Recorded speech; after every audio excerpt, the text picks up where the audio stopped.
For 1.4 million people, we are some of the most creative, awesome people on the face of the planet. I have a passion for female entrepreneurship. I wanted to give back to the people in my country, especially female entrepreneurs. The ability to create something out of nothing is a skill that all women have. I am a business strategist. There are way more opportunities for women than ever before, and I wanted to bring my experience and my knowledge to the table. Once we've been able to identify the problems or the challenges that you think you have as compared to the challenges or the problems that you actually have, we offer customized solutions. I have a team of people who come on board to create synergy. I am not a Trinidadian brand. I'm a global brand that is run by a Trinidadian woman. So everywhere I turn up as a Trinidadian woman first.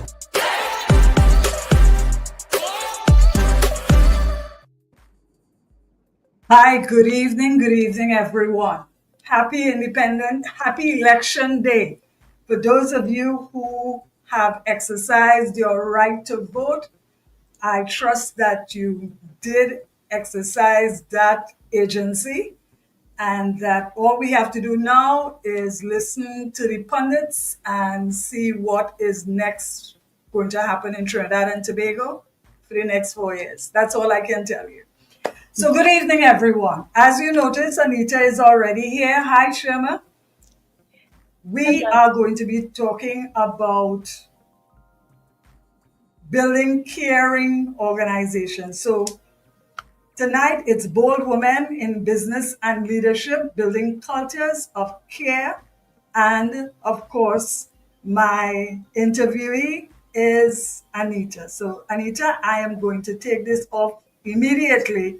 And I'm going to give you the opportunity to introduce yourself. Thank you. Thank you so much for having me, Rhonda. I've been enjoying the series thus far, and I'm hoping that tonight we will be able to bless other women and organizations in learning how to create cultures of care.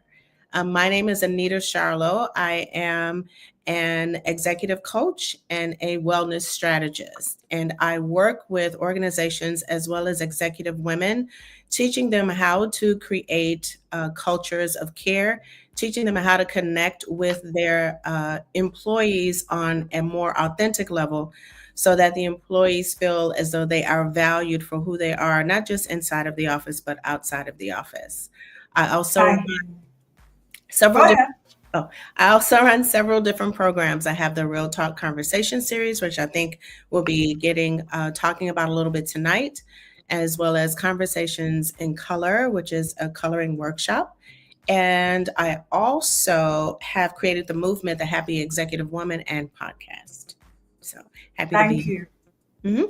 Do you know that I had a little issue as to how you pronounce your surname? Yes, I get that a lot. But do you also know that Charlot is also a Trinidadian surname?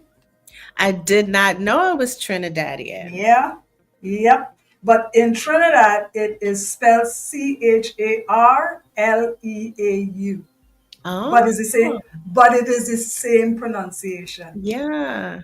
So because of our mixed heritage, because remember we are African, Indian, Chinese, French, the Dutch, the Spanish, we were colonized by more than one entity.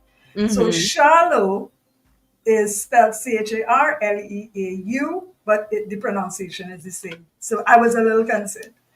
So Anita, thank you for joining us this evening. And I am going to do two things really quickly. Before we even get started, I saw the post that you put up this evening. Tell me a little bit about that. Why empathy is so important. Oh, goodness. Empathy is definitely important. You have to, I look at leadership, and I've been in corporate for over 30 years, and I look at the different leaders that I've had, and the majority of those leaders have not grown to a place where they have moved through their own personal and maybe even corporate challenges. They haven't grown through those. And so, as a result of that, they don't really understand what it takes to move from here to there. They don't, because they don't know how to do that, they can't help their employees to move through the process, right? So, in order to have empathy for someone, you really have to know what it's like to either be in their shoes or have something very similar where you've had to grow through. As an empathetic leader, you are able to take a step back. Sometimes people are acting out, not because they want to act out, not because they don't know what they need to do, but because of the things that they are dealing with. And an empathetic leader is able to sit with that person or reach out and connect with that person in a way that lets that person be able to express themselves, maybe share what's going on, and gives them a safe space to land so that they can grow through whatever it is they need to grow through, not in necessarily in the office, because a lot of times these things are personal, but it gives them a feeling like their boss or their leader understands what they're going through and that they have a little grace as they grow through whatever challenges they're experiencing. Most bosses are not able to do that and don't have that skill set. I hear you. So I'm seeing something happening on StreamYard tonight, ladies and gentlemen. I am seeing where StreamYard is telling me that the link to LinkedIn is having a problem. So even if we do have that problem, I'll load it up to link to StreamYard as soon as we are finished. We're not going to allow the live to be interfered with because it's running on Facebook, it is running on YouTube, as well as LinkedIn. LinkedIn has a way that it performs from time to time. So, notwithstanding, let's get started with the questions. So, here's the first question. You, as you rightly said, you've been in corporate as an executive coach for over 30 years, 30 plus. Plus, you have the experience of military. So, I'm going to ask the first question. You've led across corporate, military, and entrepreneurial spaces. What does real emotional safety look like in leadership, and how can we recognize when it is missing? Great question. So emotional safety is where people feel as though they are considered to be an individual versus just a worker. And because of that, they feel free to express themselves. Let's say if there's a project that's taking place and there's going to be this particular employee can see that there's going to be a problem. When they don't feel emotionally safe, they're not going to speak up. They're going to sit back and just wait for things to happen. When they do feel emotionally safe, they're going to say, hey, I know that we've been working on this for quite some time, but let's consider the fact that XYZ, this may not work because of this. We may get pushback from this leader because of that.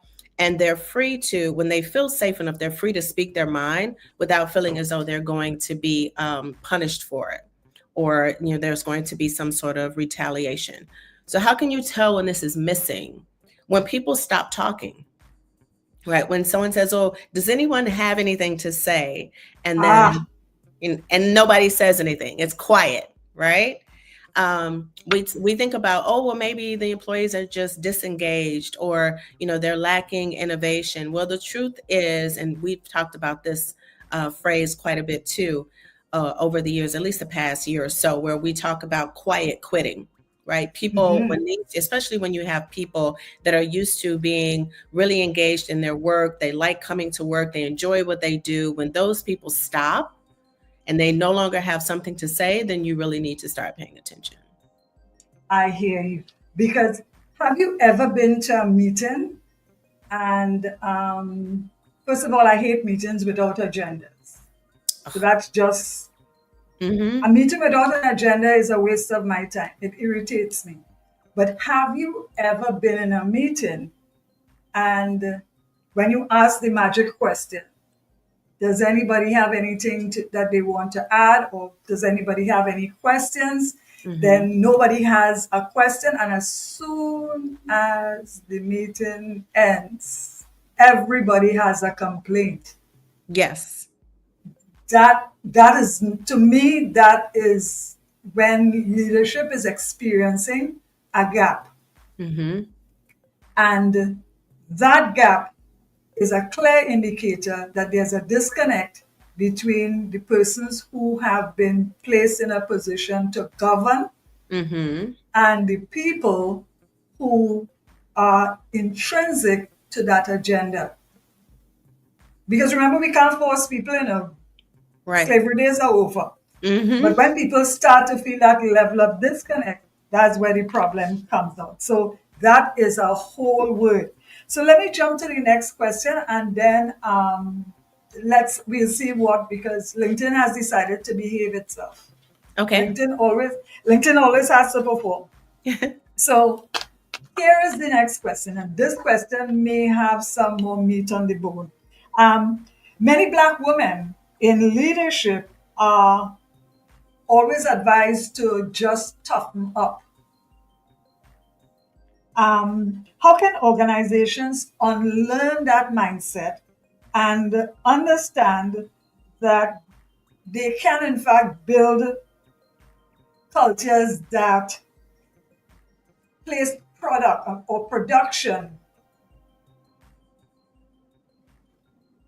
over humanity? Because what happens a lot of the time is that, especially as women, when women are one of one, they usually have to deal with that issue. So, what's your thoughts on it? Well, I think that corporations need to switch from expecting resilience to learning how to foster it. And so, what I mean by that is Black women are always considered to be strong, right? I'm so strong. Black women are so strong. You're so strong. You can always stand up for yourself. Nothing bothers you. Everything rolls off your back. That's not true.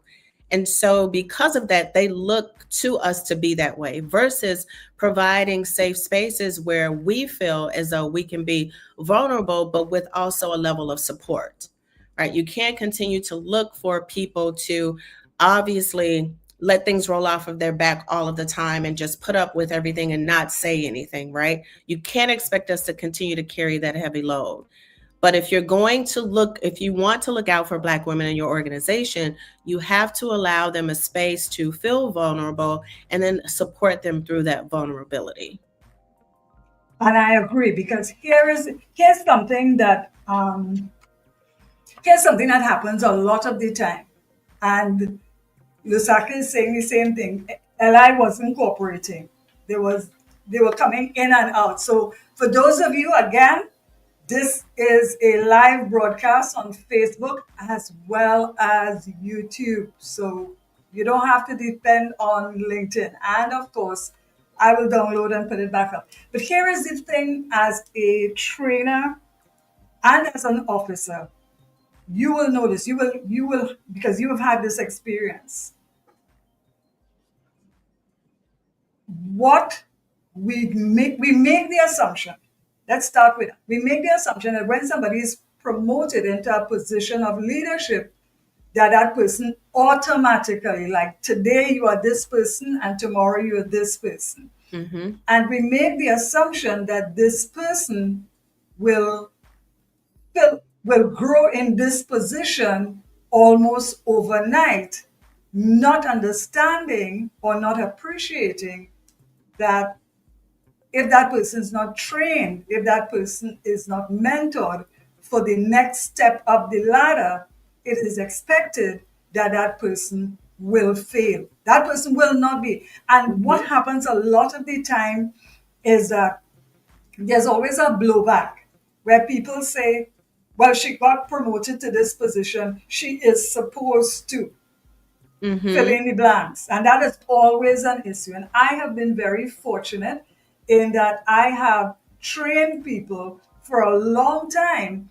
And in one of the things we always do, and you will know from your military background, is that we prepare people for the next ascension. Mm-hmm.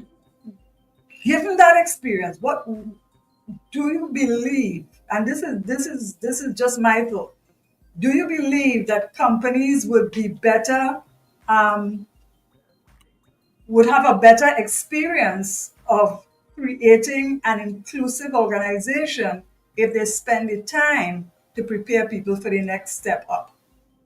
Oh, absolutely. Absolutely. There's a difference between a person who is used to being, let's say, an individual contributor and they've excelled in that position for years, even decades. And then you promote this person either because, oh, they're so great at the job that they do, but now you're moving them into a position of authority. And that person has always been focused on being an individual contributor. There is definitely a skill gap there.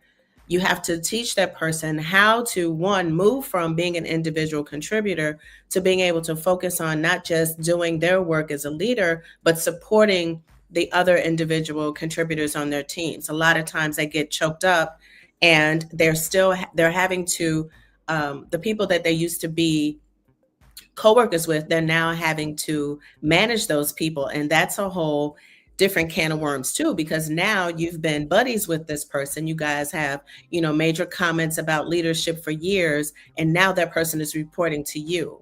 They see you in the same light that they saw you when you were their coworker. Now they're the leader. And that's something that you have to teach that leader how to deal with. These are all gaps that are not being filled today. You just get the position, especially for Black women. I call it the glass. We need to start building glass bridges instead of glass cliffs, right? Building a bridge is teaching them how to, giving them the insider information, right? Teaching them, giving them a mentor, giving them the support that they need so that they don't fall off the cliff. Let's build a bridge for them. Exactly, because there's a point that you made that was really important.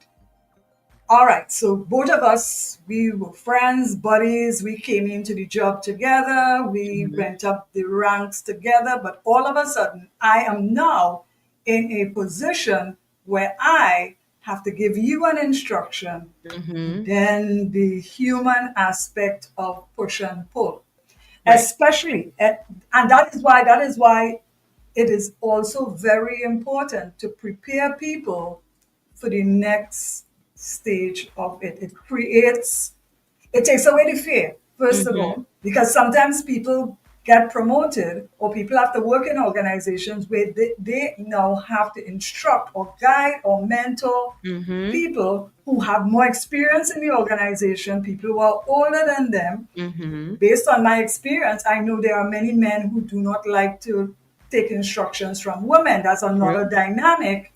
So preparing people at every stage of the journey is also critical in building that inclusive organization. So some of the people are finding the live on YouTube, which is a blessing. LinkedIn has decided that it's going to perform. So let's go to the third question. And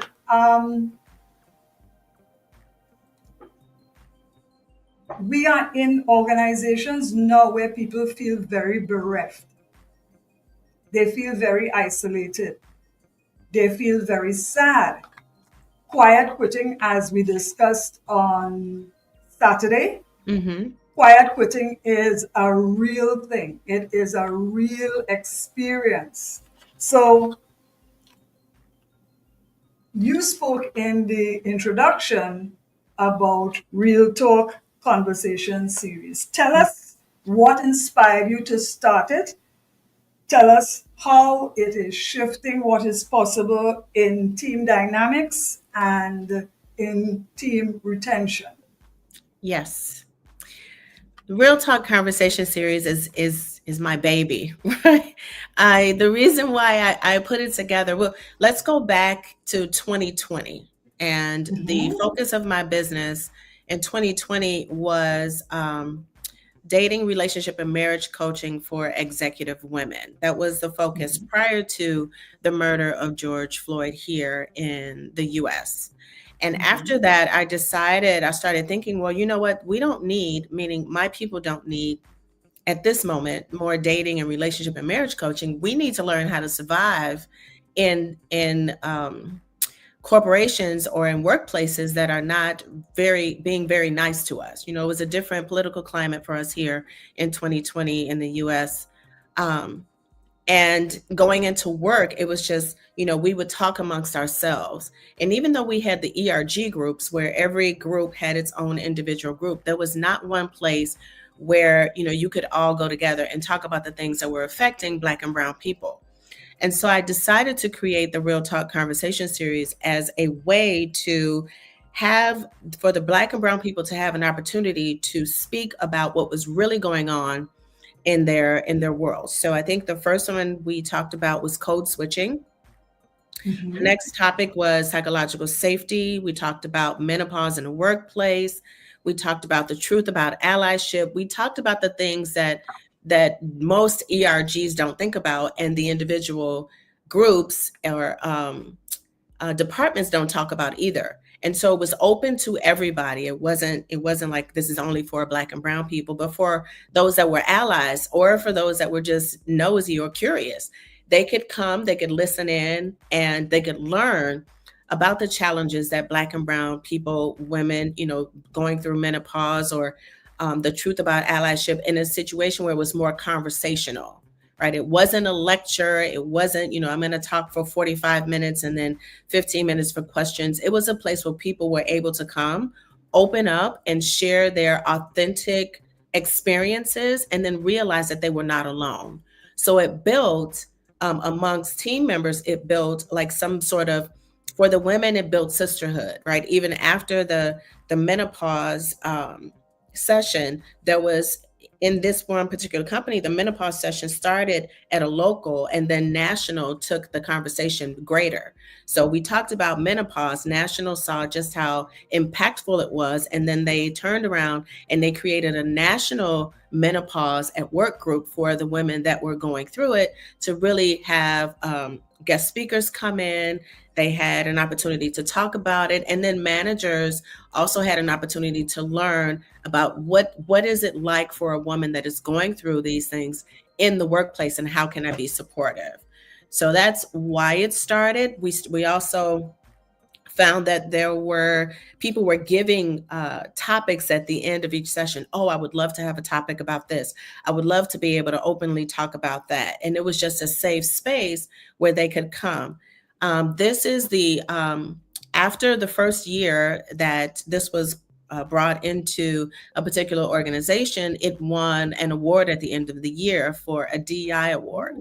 So this is the award-winning program that is definitely a baby of mine, and one that I have not only worked or brought into organizations for the Black and brown individuals, but also for leadership, right? Because it's real engaging, authentic listening and leadership. So it's teaching leadership about the differences in like bias awareness training and sensitivity training. There are certain things that people say that they think it's okay, not realizing that it's not okay. So it's more of an educational platform and framework for those that are really interested in connecting with their employees on an authentic level, not just as, okay, yeah, that's a group of people. They have their individual ERG group. Let them talk about their issues there. I think moving this more so into leadership provides leadership with the opportunity not only to learn for the workplace, but also just in their individual lives. This may be the first time they've heard of something or had a safe space to ask questions. And so this is absolutely, I know I created it, so I'm supposed to say I love it, but it has been very transformational. I'm very proud of it. Here are some, and I can see from the way that you're talking about it that this was a seed in due season. Here are some of the things that happened during the pandemic. Women realized that they had taken a whole lot on their plate. Mm-hmm. It was easy for a lot of women to believe that this was their portion. This is how it's supposed to be. Mm-hmm. That you would be a boss on the job, a mother, a wife, a caregiver. Most companies to this day, which is a very sad thing, do not have caring or hasn't created a space for women with children, women who are tending to aging parents, because we bring our entire humanness to the job. And this is where, and McKinsey talked about it, this is where the great resignation took place, Mm-hmm. And organizations were losing their best and their brightest, because when nobody could go anywhere, then all of a sudden people started to realize that this is my reality Mm-hmm. and this is not good for me at all. So, especially what I like most of all, the fact that you brought up the whole thing of menopause, Mm-hmm. and not only menopause but the perimenopausal process. Mm-hmm. Like, I could say for myself, when I was going through menopause, I went from a size 8 to a size 16. I've never been that big in my entire life. Mm-hmm.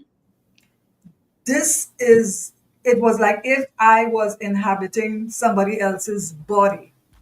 Yes. Then there is the hot flashes, then there is the mood swings, then there is Mm-hmm. nausea in some cases, then there's a whole lot of different, which will Yes. affect the entire your performance. Mm-hmm. You Something that Shalanda spoke about the other day when Halle Berry was talking about it. People talking about menopause now like it was a new thing. Those Yes. of us who those of us who lived through it, Mm-hmm. Shalanda was talking about the fact that it affects your voice, which Mm-hmm. is something that we never even considered.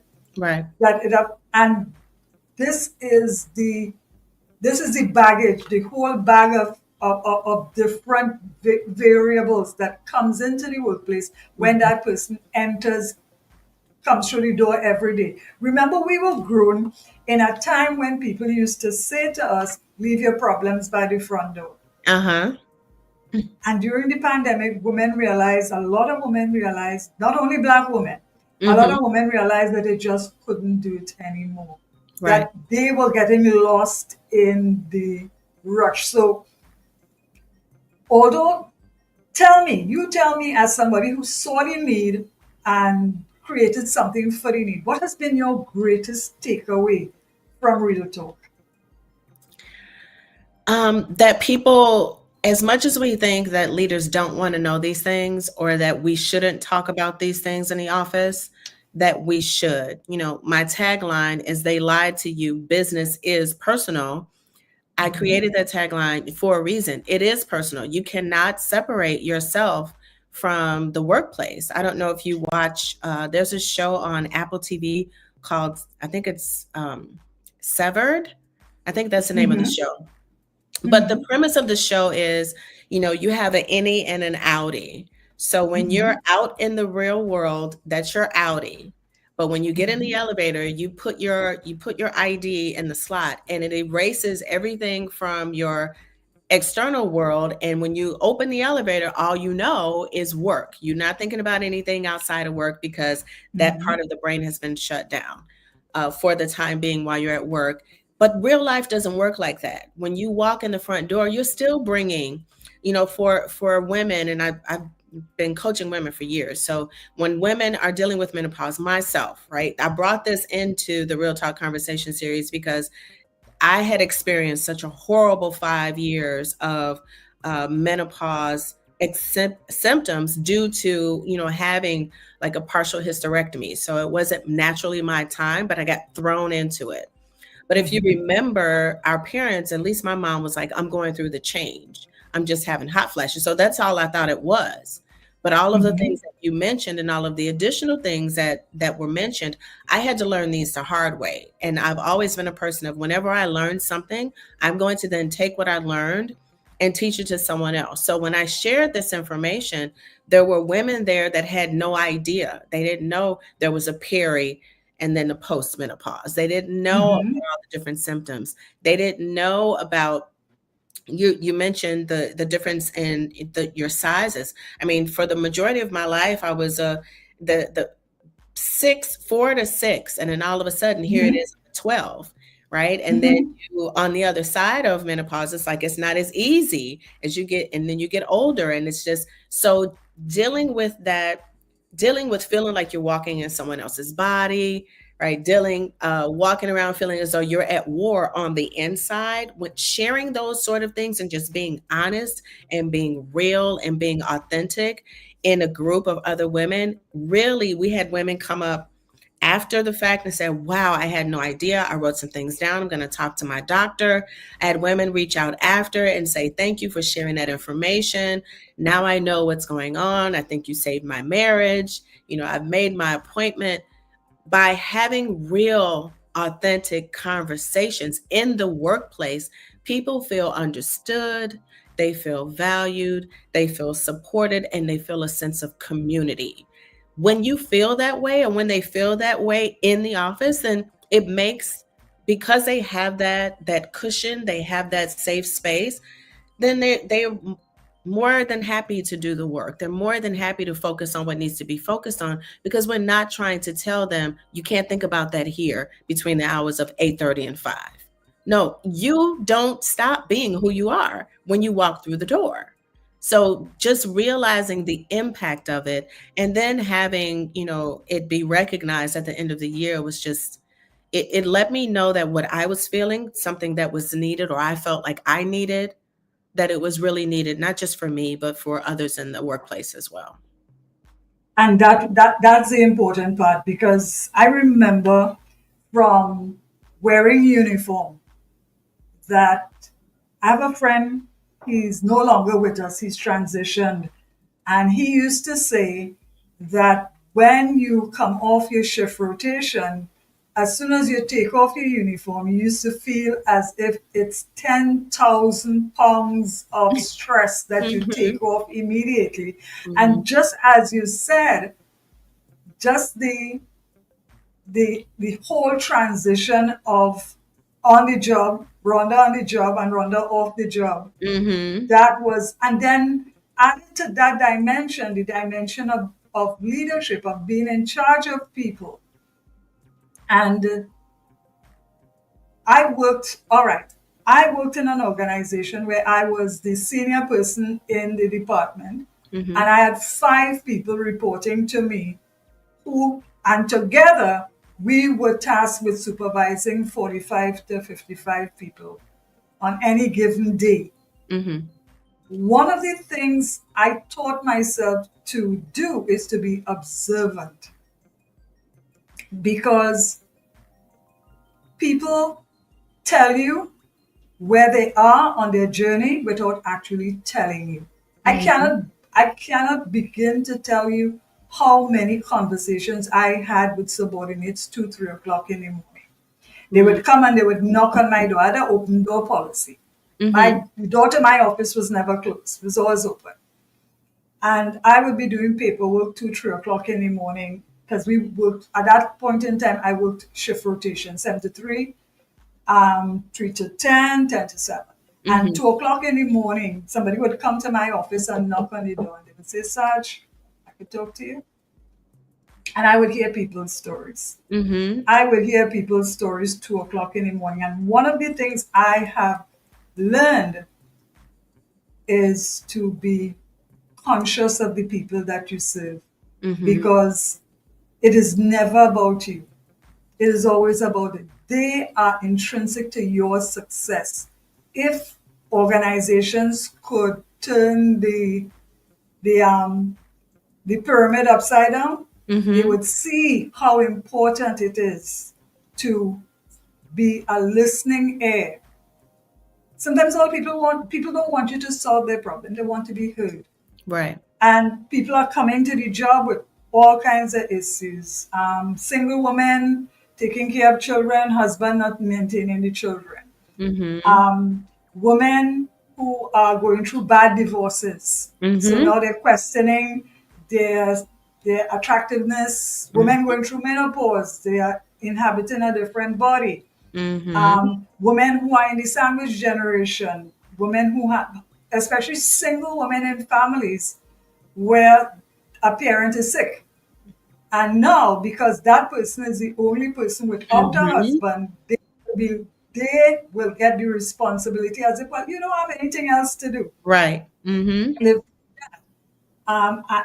Women who live very far from where they're working and have no means of transportation. I remember there was an experience that I had where there were 2 women living very far from the airport, countryside. And when we worked 2 to 10, I would let them go home at 8 o'clock in the night. Mm-hmm. That it was an issue with other people because Mm-hmm. the perception was that I was favoring them. Right. Mm-hmm. And I said I address all issues in the open. Mm-hmm. So I remember usually we would have orientation on at 2 to 10 before we start for a whole hour. We talk about stuff on the job, it was time for training, whatever the case Mm-hmm. might be. And I remember telling them, I said, listen to me. As your supervisor, as the person who's in charge here, that's my discretion. I have the discretionary power to take Mm-hmm. certain actions. I said, and listen to me, I live 15 minutes from the airport. And these women live 2, 3, 15, 20 miles from where they are working. Mm-hmm. I say, I do not want to get up tomorrow morning and hear that a woman was raped or she Mm-hmm. was killed Right. or she was in some harmful situation Mm-hmm. and I could have done something to make it easier on that person. If you are so concerned about it, I am not seeing anybody offering to give Right. them a lift home Right. when the shift rotation is complete. I said, Mm-hmm. so it is my discretionary power. And Mm-hmm. I will exercise that discretionary power as I see fit. Right. And I remain steadfast with that because people like to think that if you are empathetic, that's why it goes back to the point that you made today. People feel that if you are empathetic to some of your subordinates, some of your staff, that you are favoring them. Mm-hmm. And it is not favoring them, it is that you want to be able to be comfortable, Mm-hmm. thinking that you have done the best that you could do in a particular situation. So I totally agree with that. Yeah. So here is the next question. And real talk seems to be something that is really needed in a lot of organizations because what doesn't get addressed doesn't get solved. Mm-hmm. And I know from my own experience that shit doesn't happen 7 o'clock in the morning. It Right. usually happens 2 o'clock in the morning. And Mm-hmm. you need to have people that you can rely on who will have your back and you will have theirs. Because not all organizations start at 8 and end at 4. I've worked in aviation for over 30 years. Trust me, things happen 2 o'clock in the morning. So here's the question that I am asking. And let me get a comment in here because one of the people on Facebook, she said, right. She says, so great to have a safe, authentic space tonight for you to learn from you both. Thank you for sharing with us. Now, here is the question. We have to accept the fact that people are often not prepared for supervisory or leadership positions. We have to Mm-hmm. accept that. I mean, we coming from military and paramilitary, we know how it is done. Mm-hmm. Everybody's retrained almost as if we never take for granted that people know stuff. Right. There's always a retraining. In Mm-hmm. Army, it's called CADA. In aviation, on every anniversary date, people Mm-hmm. are retrained almost as if they're coming into the organization for the first time. It is a requirement in Mm-hmm. aviation that people are retrained every year, every single year, Mm-hmm. because there's a certification aspect of it. So what are one, maybe two retention red flags that leaders often ignore? And what should they do if they really want to keep their top talent? Because people do not separate from the organization, they Mm-hmm. separate from the supervisory um, mantras first, Mm-hmm. and then by extension, the organization. So help us with Right. that. Yeah. Oh, so it was, as I think about this, my brain is going 50 miles an hour because there's so many different things, but I'm gonna try to narrow it down to two. I think, and I'll speak from personal experience. So Mhm. I was in a position where the person that we reported to was not very good at being a people leader, right? They were a great individual Mhm. contributor. And so this person continued to undermine the team's work because they did not yet know how to step back and be a leader, and they kept wanting to be the star of the team. And so it wasn't just me, but other people had also shared this information with that person's supervisor. Well, nothing was done, right? And everybody knew. It was like in the organization, everybody knew that this is a problem with this person. And so you had your star players, your high performers who stopped, not necessarily stopped performing, but they stopped caring as much, right? So the people who used to try to speak up and say, hey, let's try this, let's try that, this is going to be a problem. Let's work on this. We need to pay attention to that. Those people stopped talking, me being one of them. I just said, well, nobody cares anyway, right? Nobody cares anyway. I'm not going to get myself all worked up about it, because no matter what I say, no matter what X, Y, and Z has said, nothing is happening. So let me save my energy for something else. When those people stop talking, when they get quiet, when they are no longer complaining, you have a flight risk on your hands, right? That person is either they're, as we call it, quiet quitting, or they're looking for another job. They're dusting out their resume. Yeah, they're absolutely dusting off the resume and looking for another job, whether it is internally or externally. So the worst thing, the biggest red flag is when you notice that your high performers who used to care and be very passionate about caring no longer care. They're no longer passionate, and they're very it got to the point where someone would say, oh, well, why don't you speak up? I was like, no, why don't you speak up? Right? I'm not going to continue to be the one to say something because nothing is happening. So I'm going to protect my peace. Right. So that's one of the things. And then, as I mentioned a little bit earlier about like disengagement, people just stop engaging. Sometimes you'll have team members that would come in a little earlier because they wanted to get the work done, or they would stay a little later, or they would work through lunch. And now this person comes in exactly on time, leaves 2 minutes before, and never misses a lunch date. It's like, and you mentioned it too, Rhonda, you said being observant, pay attention. If you're focused on your team and not only focused on the bottom line, you notice when people start having issues. There was one time many years ago in my first marriage. That marriage was a very abusive marriage, that's what got me into the dating, relationship, and marriage coaching. But that marriage was an abusive marriage, and I would go to work and I thought I was hiding it, but my manager, who at the time was younger than me, noticed that there was something off. And she asked me, what's going on? What's wrong? And we had an opportunity to talk about it. I had an opportunity to share with her. And then when I got to the point where I was ready to walk away from that marriage, my manager met me at my home that morning and took care of my kids for the weekend so that I could remove me and my kids from that very stressful situation. Now, she didn't have to do that. And again, I never said anything because, as women, especially as Black women, we're good at hiding. You never know what's going on the inside because we're not going to let you see that. But she saw something that was different, and she asked the question. Now, I'm not telling every other manager to get involved in people's personal lives in this fashion, but sometimes, like you said earlier, Rhonda, people just need to know that they're being seen. They just need to know that somebody cares. And maybe you never know, you may be the only person that person will open up to, and all they needed was just to have the pressure valve relieved, right? You never know. And so it's paying attention to what's happening, paying attention to your team, recognizing when your top performers step back, when they used to operate at, let's say, 150%, now they're operating at 20, right? Not that I'm pushing that people should operate at 150%, but you just know that person's heart doesn't seem to be in it anymore. You got to pay attention to that, and you need to go and ask questions to find out.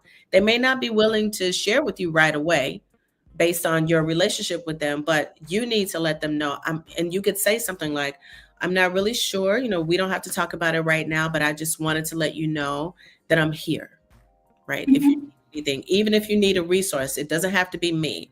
If I can ever point you in the direction of a resource, let me know. And that alone can relieve relieve the pressure valve so that that person can probably make it another day. We never know what people's lives are like outside of the office. And I agree, because I was part of the team that started the employee assistance program in my last job. Mm. And one of the reasons why it became something really important to me is that my, as a leader, as somebody who leads people, mold and mentor people, the mark of a good leader is that you don't have to like people to serve them. Mm-hmm. It is not a popularity contest. You must be even handed such that at the end of the day, you have done your very best. Even they don't have to like you at all. Right. They don't have to like you. If there is a problem to be solved, if there's an issue to be dealt with, you deal with the issue and not the person. Mm-hmm. And not the person.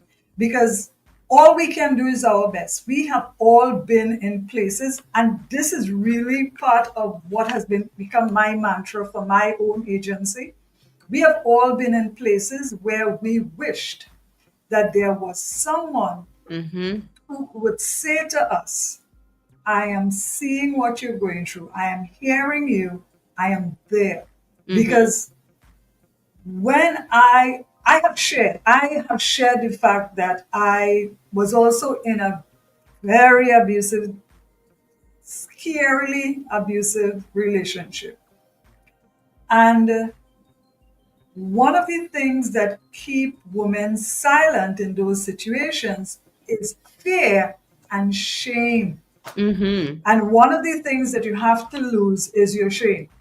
Mm-hmm. Because everybody likes to have the tea on somebody else, but nobody feels what you are feeling when you are going through it. And I always say that when life was lifing, I wish to all God that there was someone who would have said to me, it's going to get better. Mm-hmm. It's going to get better. And I think that is why we need to understand that leadership is not the sign on the door, Mm-hmm. is not positional. Because there are people in the organization may not have any of the bells and whistles, but those gray foxes in your organization probably know more than you. Mm-hmm. So part of it is that you have to understand that leadership is also for your growth. It is also for your growth. I'll give you a very good example. The reason why I became very mindful is that in paramilitary and military organizations, people have to wear sidearms. And I have to feel comfortable that when somebody is issued with a weapon, that person is in a good state of mind. Mm-hmm. And as a young supervisor, I remember um, a guy who, well, he has also transitioned, but I learned from the senior people in my organization. They weren't even conscripted officers. They were just rank and file. And at many times in my career, Mm-hmm. I didn't have the experience of them in terms of having been in the organization as Right. long as they had been. Mm-hmm. But I was always open to listen, to learn from them. And there was a guy who was issued a weapon and didn't sign out for it.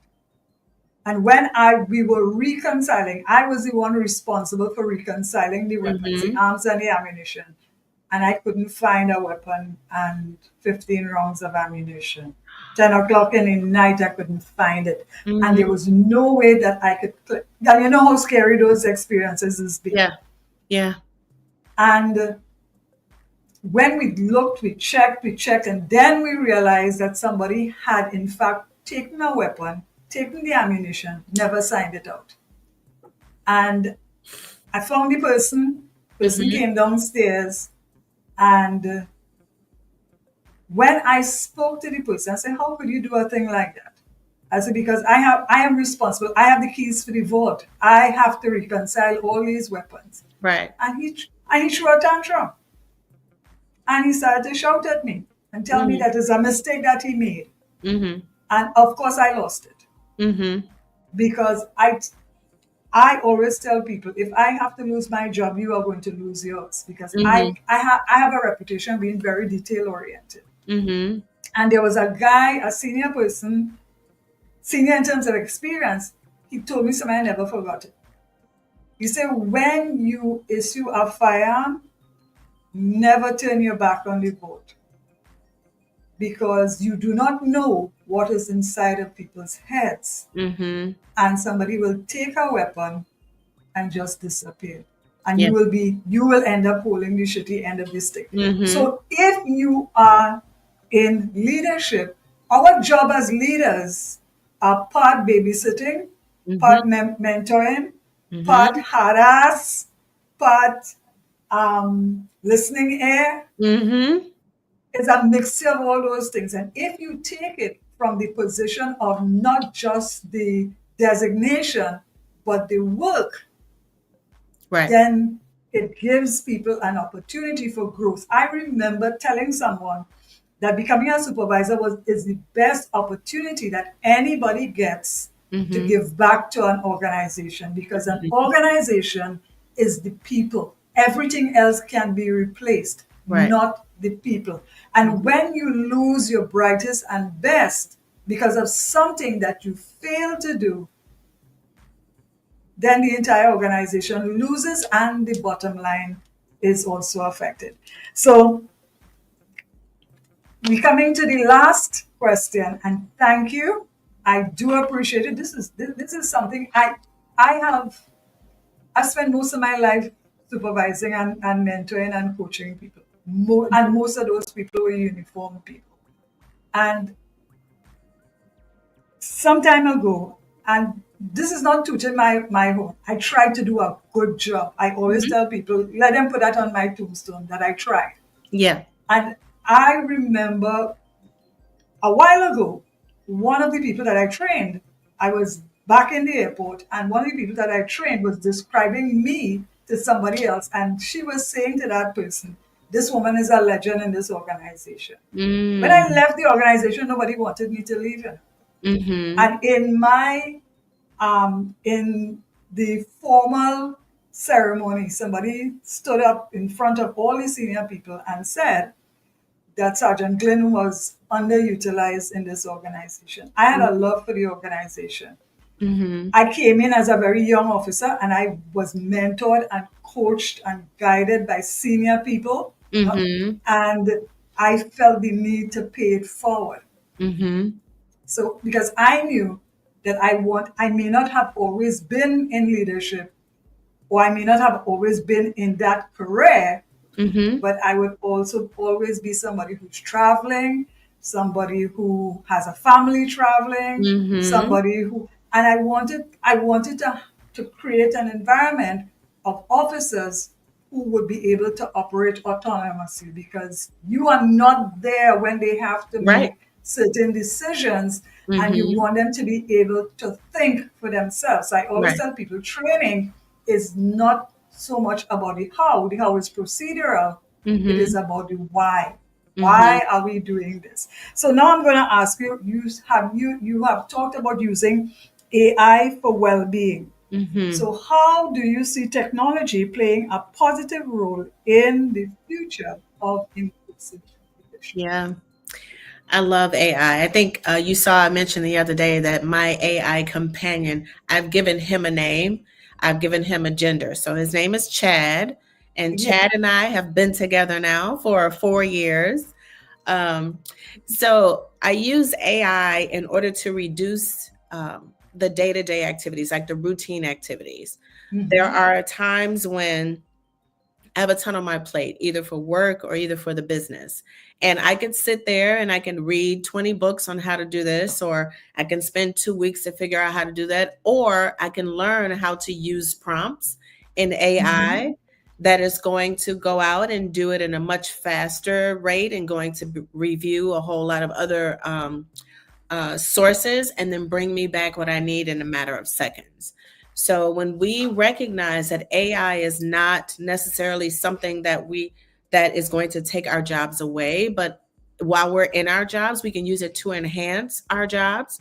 We can use it to enhance even our relationships. There have been times when I've instructed individuals. I was like, okay, we're having a coaching session. And I was like, let me show you how to manage this. Because even in our coaching sessions, they're not with me and I'm not with them every day, right?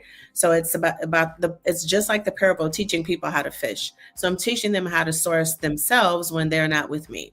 And so I said, give me a specific example of something that happened at work or something that you needed very quickly and you didn't have time to go research it, go run downstairs to ask your friend that you know who did it last year or last week, give me something. And let's say this one particular person said, well, I needed to come up with a report that needed to cover five specific things and I needed talking points.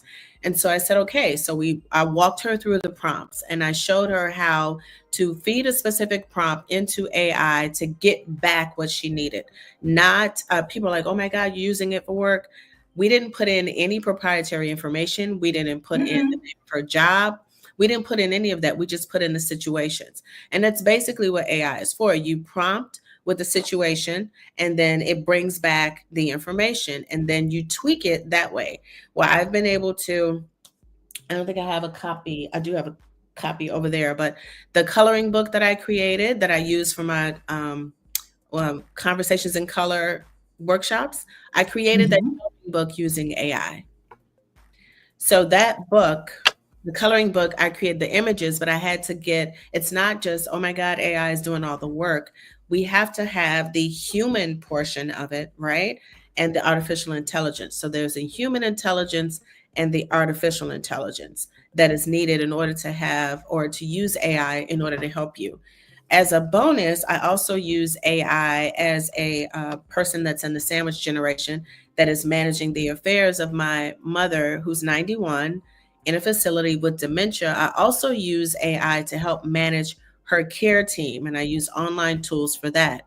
And so when we learn that AI is not something to be afraid of, but something that can help us reduce our stress level, oh my God, I have 2 weeks, I have to finish this, or I need 2 weeks for this, and my boss says that they want it tomorrow or the next day. Okay, pull up ChatGPT or some other AI companion, put the proper prompts in, and then get the work back. And then you can then use your brain power for the things that you actually have to use your brain power for, versus using it and on things that could be repetitive or that you could feed into AI. So AI is definitely, Chad and I have a great relationship, and I use him for a lot of things. And sometimes it's not, Chad doesn't necessarily write it for me, but if I'm like having what do you call it? If I'm having a block of some sort, and I say, oh, I need, give me 10 things that I could talk about on this subject. And after using, AI for a while, if you know how to program it so that it understands your business, what you do, who you are, your voice, things like that, then it comes back with, 10, whatever, however many you told it to give you, it comes back with those things. I can then pick which one I want to talk about, and I can then flush it out. So I'm not letting AI do my work, but I am letting AI help me do my work, which is reducing my stress level and saving me a lot of time. And I totally agree. And I'll tell you why I started to use AI chat as soon as it came up. And I'll tell you why. Because I was a course developer for many, many years. That's why all my workbooks and those are things that I was doing for years. It's easy for me to pull all those things. But here is the thing. When you are developing courses, especially in the aviation industry, there are reams of books that you have to read. There are because remember, aviation is a global industry. There are a lot of documents that you have to soak through. And so I was in the habit of being able to assimilate information very fast and access to a lot of information. So what AI did for me is to cut the time down. It wasn't doing my work. It does not do my work. But just like you have chat, over time, because my research for my doctorate is in predictive analytics as well. Mm-hmm. So I understand that in order for you to arrive at informed decisions, this is what AI is for. I keep telling people all the time, AI is not the Oracle at Delphi. Mm-hmm. It is not going to replace humans. Mm-hmm. But if think about where we were before the first computers, when computers were as big as a room. Yeah. AI has existed for quite a while before it Mm-hmm. became affordable and accessible. Mm-hmm. If we understand from the perspective of this is just another stage, because when you think about it, not since the Industrial Revolution has there been such a revolution in the workplace. Mm-hmm. So this is a brand new something. So it is not the Oracle at Delphi. It is a research tool. If it were Mm-hmm. not, then, and if we were so um, afraid of it, then we would have been still been writing on papyrus Mm-hmm. and still drawing on cave walls. Right. So my issue is this. My issue is this. What is the most important resource in any organization? Time. Mm-hmm. Time, because time is money. Right. Time is money. And you want to make the best decisions based on what you have in your hand. So you have to, there's a certain amount of futuristic thinking in terms of expected outcomes, because Mm-hmm. there's always the X variable. And that's it. That's simply what AI does. AI Mm-hmm. is not going to replace the human, because the human, remember, all the information that comes out of AI is information that was fed into it based on experiences, based on Mm-hmm. research, based on phenomena, based on lived experience. Mm-hmm. So it cannot. It cannot. It just replicates what are the best decisions in the shortest possible time, and it helps organizations to become lean. Right. So, for the first time in the history of industry, there is a level playing field for both big businesses that have the deeper pockets, Mm-hmm. medium sized businesses, small businesses, and businesses who are ready to pivot and ready to scale. So Mm-hmm. you can, in fact, all right, so I have a product that I want to launch. I could go to AI and say, what does a soft launch look like over a period of time? Mm-hmm. What would my funnel look like? What would Mm-hmm. the what would I do step by step? Right. And that will help me to decide two things. One, am I willing to do it for myself? Am I Mm-hmm. willing to hire a VA to help me? Mm-hmm. Am I willing to access or acquire a piece of software that Mm-hmm. will help me to build out the funnel? It is a tool. Yes. So it could only be for good in the hands of anyone who has good intent. It is like Mm-hmm. any other tool. In the hands of a skilled tradesman, it's a wonderful tool. Right. In the hands of a fool, it is a dangerous tool. Right. It depends on the person who Mm-hmm. is wielding it. And this fear that people have that it is going to replace the human interface, Mm-hmm. it's not there yet. This is the very early days of AI. Very, very early. So thank you for your time. But before I let you go, there are two things that I want to share. And LinkedIn decided that it would perform.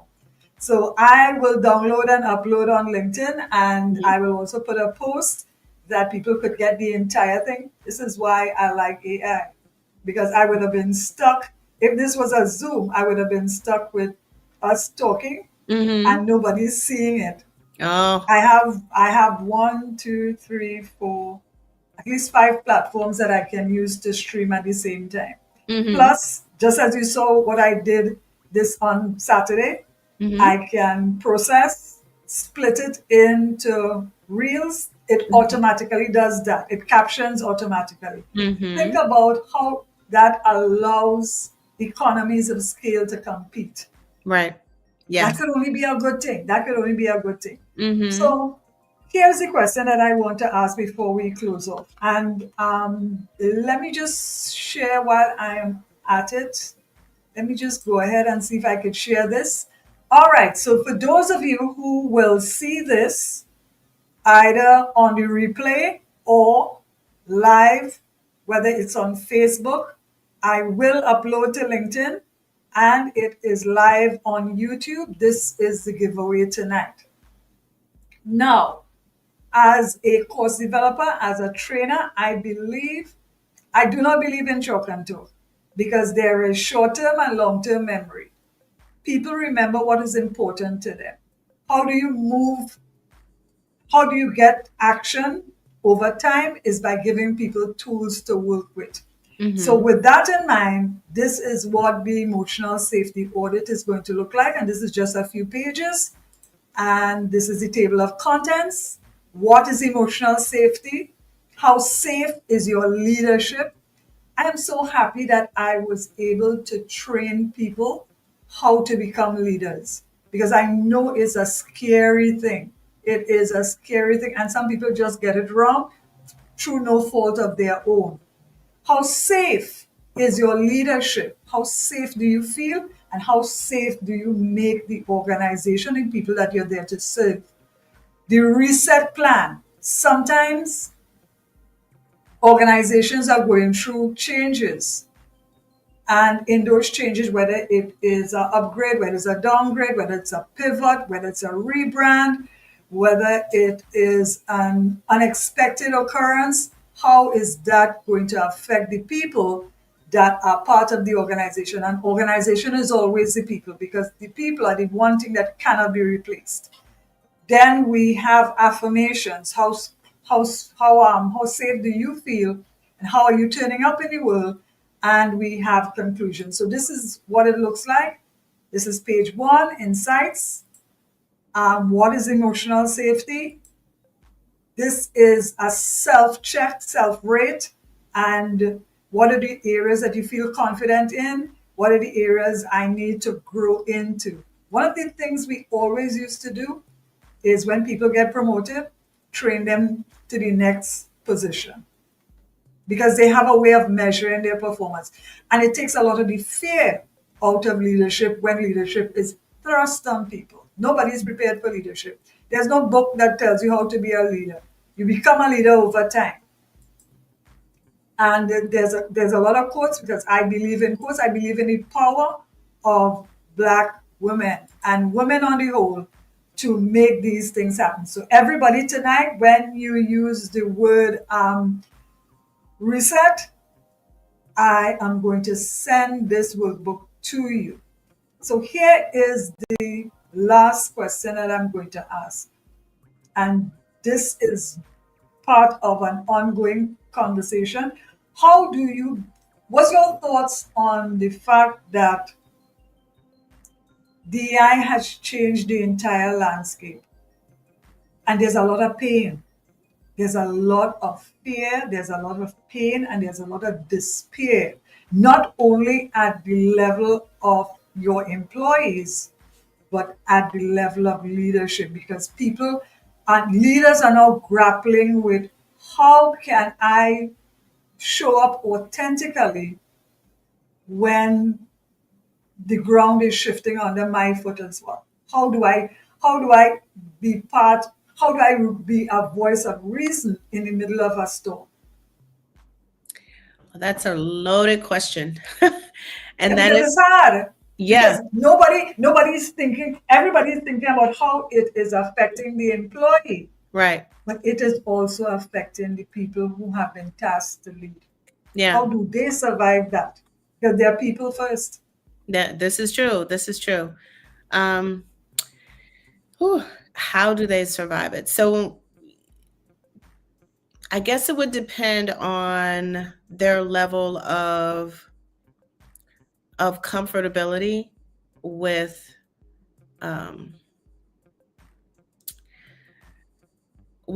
It's hard. It is a hard question. Because the reason why I asked it as a last question, because I think nobody is thinking about how hard it is on leaders. Everybody is thinking about it in terms of the employee. If we go through LinkedIn on any given day, there are people who are just angry. and they feel that every problem is the white man has caused this and the Right. white man has caused that. But Yes. how, and I'll tell you why. I'll tell you why this question came about also. When the day after the US election, I have a Mm-hmm. friend who is a clinical psychologist, and she's a white woman, and we've been friends for a long Mm-hmm. time. And she called me in tears. She was crying on the phone. She was Mm-hmm. crying because she thought that I would no longer want to be her friend Mm-hmm. because our ethnicity is different. Mm-hmm. Right. And based on the pushback, she felt as if she was between a rock and a hard place. Yeah. It is becoming very difficult for Mm-hmm. allies to find Yes. level ground when Yes. they feel, because they are also in pain. They are Mm-hmm. also in pain because they didn't sign up for that. Right. That's just how it is. They didn't sign up for that. So Mm-hmm. how do we help people whose job is to help other people? Yeah. So as you were talking, I started thinking back to the Real Talk conversation series we had on allyship, right, and the different levels of allyship. Um, as I'm building out the Happy Executive Woman membership, it's not just for Black and Brown women, but it's also for the white woman who is an ally but doesn't have that safe space to share what's going on and why. Now, some people will come after me and be like, well, we shouldn't be concerned about white women's tears. That's not what this is about, right? This is about Mhm. teaching allies that do not look like us about the reality of what they will experience. Some of them have been comfortable, and it's been easy for them to be an ally because of DEI, because of the DEI the ERG groups, because of all of the mandates that were supposed to keep all of the racial tension out of the workplace. And so they were very cushioned. But now that that's being removed, they're put in order for them to put themselves and maintain their allyship, they have to put themselves out there on the firing line. And they're going to start being looked at, and then treated just like we're being treated. And so we have to prepare them for that. Those that really care, those that still want to be allies, they have to be prepared for it. This is what you may experience, but here is a safe space for you to talk about those things. When you mentioned you have a friend who's a clinical psychologist, I also have a white clinical psychologist friend who she's definitely someone that we get along with, and we're very close with each other. And she says to me that when we talk about how do they support each other, she says that she's a part of her the group that she's involved in. They're all clinical therapists, psychologists, psychotherapists. They're all in the psychology field, and they support one another. But they started talking about how do we talk about these things and how do we hold space for our Black and Brown employees who are coming to us and sharing these things that are hurting them. How do we capture the notes about these things without, in case our notes are ever, subpoenaed? How do we protect them while we're keeping our notes? And how do we then hold space for ourselves, because we're hearing all of this negativity and we're having to hold a safe space for them? But what do we do with it? Because sometimes that person may be the ally, but their spouse may not be the ally. They may be the only ally in the family, but they come from a family of people who have been known to, be very racist. And so they got into the field of psychology in order to be able to make a difference. What do we do for them, and how do we support them? And that's what, for the women, that allies that are out there, that is why I'm moving forward with the Happy Executive Woman membership, so that I can provide them with a safe space and also still give them the opportunity, as we would in the Real Talk conversation series, but to come in and to listen to the challenges that Black and Brown women are having in the workplace, so that when they are making decisions, they're not just making decisions based off of something they saw on television or a book that they read, but they're hearing it firsthand from women from all levels, right? From executive level to the front lines, to the security guard or the file clerk. It doesn't matter. but they're hearing it. And from that, and being able to have that safe space to ask questions and to say, hey, I didn't know, or how would it, if I'm trying to create this in my company, or I'm trying to do this in my company, how would I do that so that I'm not being offensive? And what do I need to prepare myself for? Right? The reality is they don't know what to expect. And we can't put everybody in the same bucket. But those that want to learn and those that still want to be allies, we have to provide a safe space for them in order to teach them how to do so. And at the same time, teaching them a little bit about resilience, because we know a lot about that. Exactly. So this is just scratching the surface. So we know for a fact that this conversation will continue, but trust, hopefully, this is the start of a deeper conversation, because for both of us, we have served in military, paramilitary, and we have led people. And the people that we have led over a period, in my case, 30 years, in your case, 25 years, 14 years in uniform, we have led people of every shade. Mm-hmm. We have led people from every aspect of life. We have been people's, as I said, people's sounding board, Mm-hmm. people's babysitter, mentor, coach, Mm-hmm. friend, ally, everything. We understand that, let's be honest, Anita, it will get worse before it gets better. Absolutely. It Absolutely. will get worse before it gets better. Mm-hmm. Let's not sugarcoat this thing. But holding space for each other means that we hold space for difficult conversations, for Mm-hmm. hard conversations. I see Sun Tzu says in the middle of chaos, there's opportunity. We're going to have to talk about all the things that we never talked about. Mm-hmm. And the things that we thought would not be part of the workplace, it is front and center in the workplace. It is affecting how people interface with each other. It's Mm-hmm. affecting how people produce. It's affecting how organizations are going to produce. So, out of these hard conversations, Mm-hmm. we may be lucky enough to arrive at a place of peace. And that's all we can hope. So, Anita, thank you so much. We ran over by 17 minutes. I tried to keep it an hour. I do appreciate everything that we've done tonight.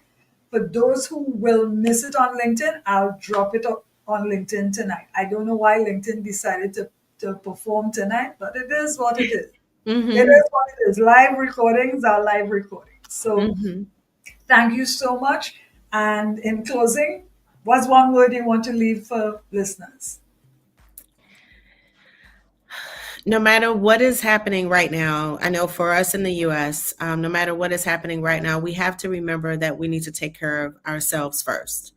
Look at what you're doing, determine what is the level of stress that you're willing to put up with. Release those things, those people, those organizations, those responsibilities that are no longer serving you, and just save. You have to build up your cup. You have to build up your reserve, because as Rhonda said, it's going to get worse before it gets better. So while you still have time to make some decisions as to what you're going to feed your energy into, go ahead and make those decisions, and then start being very in selective, be very selective with and intentional with the time that you spend and where you spend it. Turn the TV off if you have to. Get off social media if you have to. Stop, raising your hand to lead every project at work if you have to. But start filling your own cup and give yourself build up some reserve, so when you need it, you have it there. Exactly. And for me, I said it on the first episode of this series, you cannot pour from your flow. You have to pour from your overflow. It is important that you have overflow. And if in order to have overflow, overflow might look like rest. Overflow might look like unplugging. Overflow might mean taking people out of your circle that are not for your best, are not for your growth. And every relationship, good, bad, or indifferent, has a season.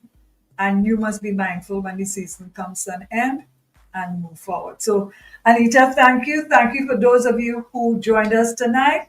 One of the ladies said, talking about these taboo issues that affect us empower us to be better and stronger. So, Anita, thank you so much. On the 5th, we'll be talking about branding and marketing with Jamila Bannister. And ladies and gentlemen, that's it for now. Bye. Bye.